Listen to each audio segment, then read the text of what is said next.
All right. Well, welcome everybody back to another special bonus episode here today. I am so excited to have with me a very special guest, a ghostly guest, slightly ghostly, but not in a scary way, in a good way. Mr. Harry Jeppard, welcome to the podcast. Thank you very much for having me. Thank you for getting my last name right as well. Not many people do. Oh, okay. I guess it must be all my hours of reading British literature that help me with that. That's great. I'm not even sure it's a British last name, but what is it? Do you know? I've been told it's Dutch, but don't quote me on that because it's obviously from a long line of I don't know, dialect. Okay, nice. My last name's Smith, so it's just about as boring as it gets. So no, that's right. Always interested in last names. Well, Harry, thank you for coming on the podcast. Ladies and gentlemen, in case you didn't catch the last episode, or not episode, but the special little bonus episode that I did with Sam Collins, who is our Scrooge for this amazing collaboration production that we're doing of A Christmas Carol for 2020. Harry Jeppard is here as the character of the Ghost of Christmas Present, which he did an amazing job with, and you are going to get a taste of his amazing talent here this coming Sunday. So it's just a couple days away. I'm so excited. This project has come together so beautifully, and it's just it's totally amazing. So Harry, tell me a bit about what got you started with voiceover work, and then kind of how you came to find your way onto this crazy collaboration here. Relatively speaking, I mean, I'm 24 at the moment. I've just turned 24, but I've only sort of delved into voiceover over the past sort of year, which is quite surprising because it's been a lot of my influence from it came from playing a lot of role-playing games and a lot of Dungeons and Dragons and just typical role-playing games. I'm not necessarily like a LARP or anything like that, but about 5 years ago, I started playing Dungeons and Dragons with friends, and we just fall in love with the role play. We love getting into backstory, and we love doing different voices as well. We love going through the motions of different voices and different elements to a story, and then projecting those characters into the story. And we've shed a lot of tears through those stories. We get very, very into it. Some would say too much. Wow. So because of that, I sort of clocked at a certain point. I won't say like there was a moment where it ticked, but I kind of just thought, well, I love doing this so much, and it's all about the voice doing role play. If you're doing like Dungeons and Dragons to a certain extent.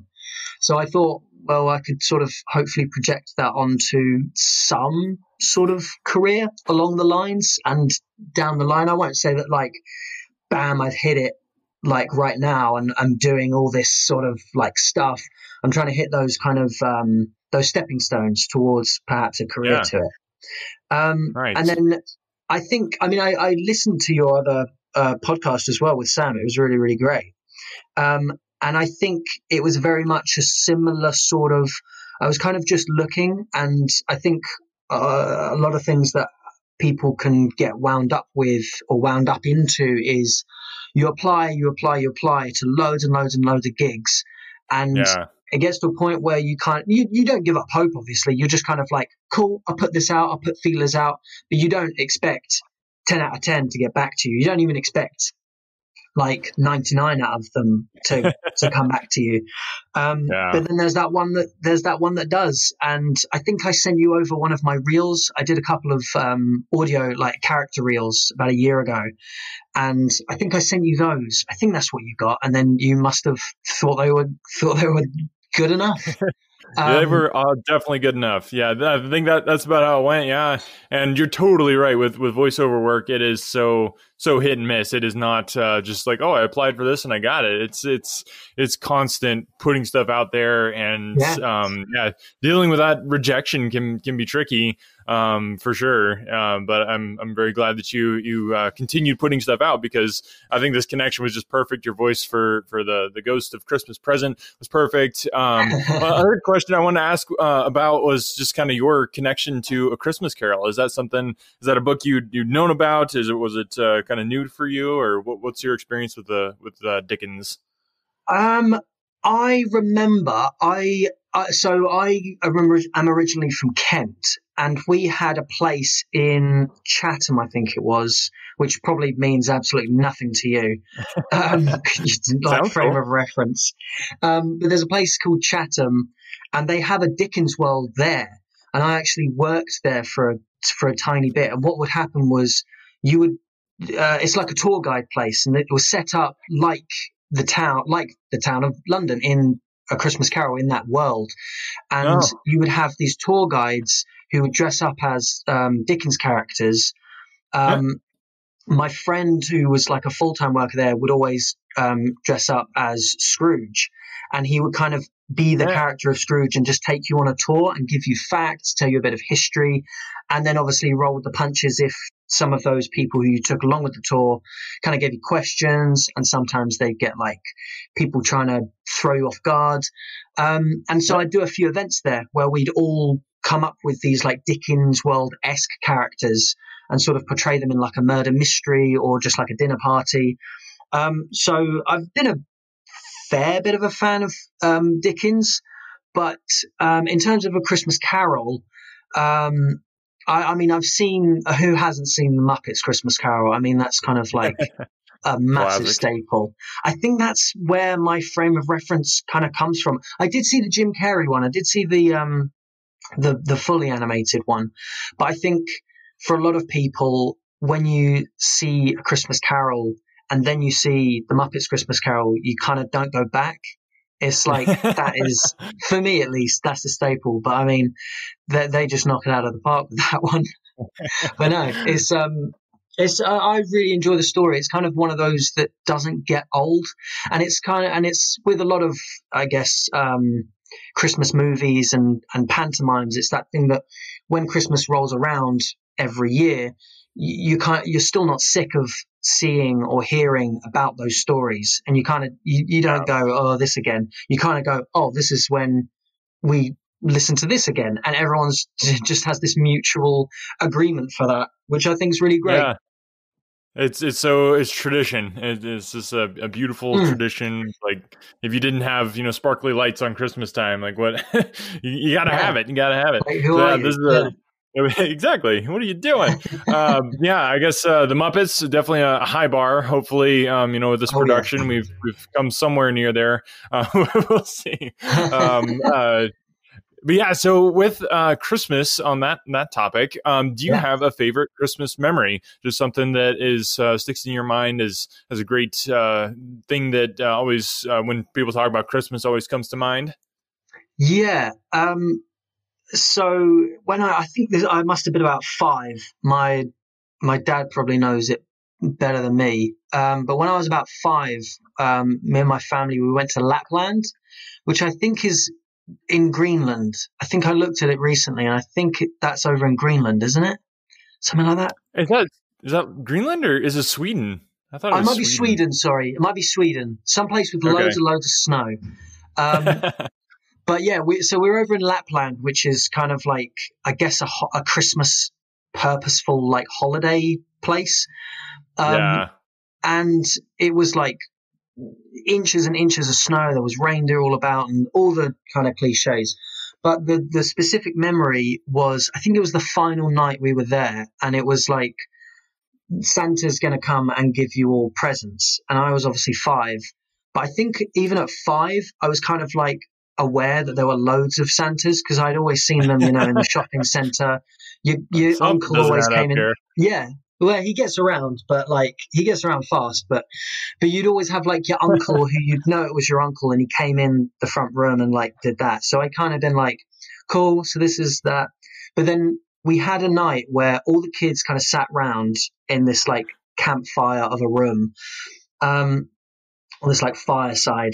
And then this Santa walked in, and he did like obviously look the real deal. He did look very legit.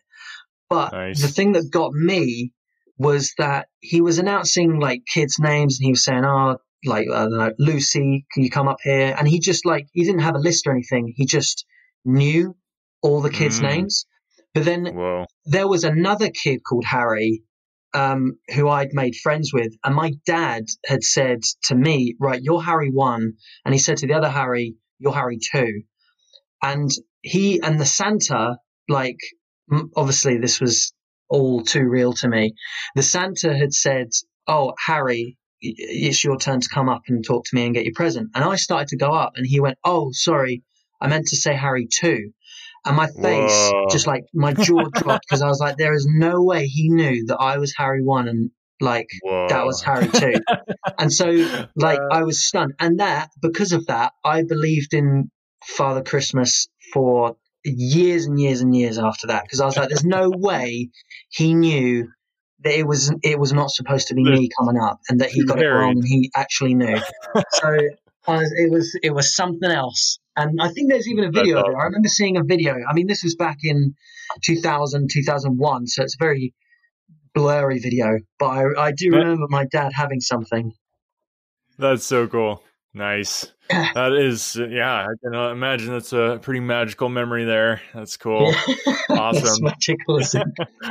Yeah. Yeah, no kidding. No kidding. Yeah, it's this is what I love about Christmas. It's one of those times where I think everybody just feels a little bit more like a kid, and I think that's why Christmas Carol is just such a perfect fit for a time like this, because it just kind of takes you back and lets you imagine things. And you've only heard like the small sample that we've done so far as I've been working on producing and everything. I can't wait for everybody to hear this. It is going to be so fantastic, and Harry, you just did a wonderful job with the ghost, and could not have asked for a better Ghost of Christmas present. Oh wow, thank you. That means a lot, and especially thank you for being that 1 in 100 that took me on for this project. Yeah, it's been a pleasure. Yeah, it's been a pleasure. Awesome, yeah. So glad we were able to connect, and people. Listeners, thank you so much for checking out these bonus episodes. I hope they're fun. Just kind of wanted to introduce you to the cast, because I always thought it was kind of cool when you get kind of a director commentary and that sort of thing. So maybe one last question, Harry, is just what was your favorite scene to do there as the Ghost of Christmas Present? Did you have a favorite line or a favorite scene that was just a lot of fun for you to do? I really like the sort of the ending and kind of the climax of the Ghost of Christmas Present. Because I think one of your pieces of advice for it was he starts off very jolly, but he gets very stern very quickly. And he kind of has this no-nonsense approach, even though his demeanor suggests that he's very easygoing. And so when he kind of goes into this darker place and takes Scrooge down this darker sort of atmosphere, doing that and kind of because the voice is very heavily Scottish, and it kind of goes into this raw, gritty sense of Scottish, Right. very like Highlands sort of based. And yeah, like I quite like doing that. I mean, who doesn't love a Hagrid-esque like There you go. anger to it? Yeah, no, oh man, I'm getting goosebumps. I can't wait.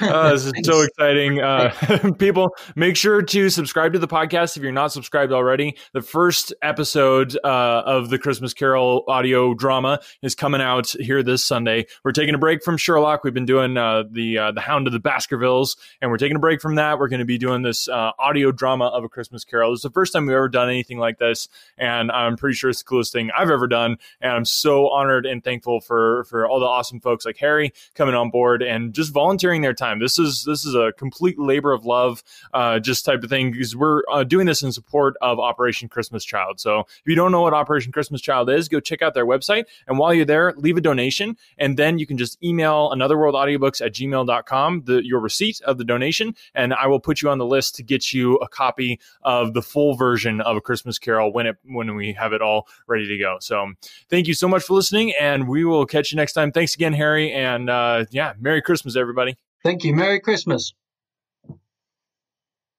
When I was in school, I absolutely hated writing. It wasn't until I was a bit older that I came to understand the power of words. If you're a business owner, you understand that power too. A business blog, when done right, can drive sales, increase revenue, and get you more customers. But as a business owner, you probably don't have the time to do all that writing. Plus, if you're not a copywriter by trade, you might feel like you're just kind of throwing words out there and they're not actually accomplishing anything. The good news is, there's a simple solution. Check it out. I call it the ultimate blog post checklist for businesses with online stores. This checklist will allow you to write better, more effective articles that convert readers into buyers. It's full of easy-to-follow examples to get your creativity flowing based on experience of nearly 1 million words written, and best of all, it's effective on any type of article in any industry or niche. I've successfully used this exact checklist on topics from pool table reviews to investment advice. Tired of spending tons of time writing stuff that doesn't convert? This checklist will change that by giving you highly effective blog posts and articles that transform readers into paying customers. Go to invicta.enterprises/free checklist and start saving time and transforming your writing now. That's invicta.enterprises/free checklist.